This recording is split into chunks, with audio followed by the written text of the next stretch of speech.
travel, right? Right.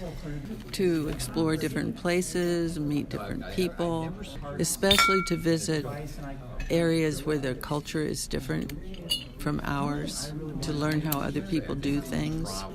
Well, I like visiting the Western Europe, the cultures of Western Europe. And of course, it's very old. America is very young. It's very old, and I've learned that they built beautiful buildings, churches, castles for generations, and they did it before the time of computers or even before the time of reading and writing, and did a beautiful job at it. Well, one of the most enjoyable experiences, I don't know if you'd call it odd or not, was on the Saigon River. That's in Vietnam. And we were on a ship, a large ship, 250 passengers, and we were sailing up the river. And coming down that river were boats of every size, every description, and people, the Vietnamese people, live on those boats and earn their living on those boats. To me, it was fascinating to see the life on the river. And they're happy and they're productive.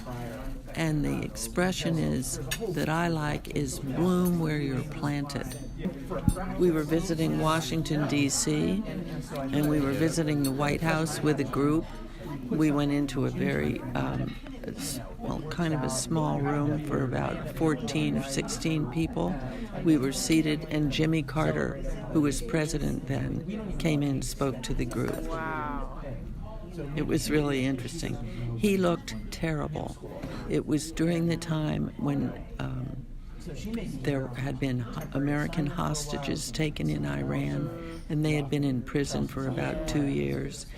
And you could tell he was just haggard over it.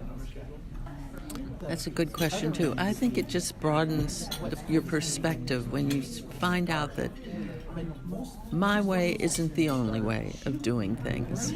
There are other cultures who have different ways of doing things. And that's interesting to see. I think they changed by actually seeing the culture there. We went to Russia one year, and although we were on the ship, most of our travels are on board a ship.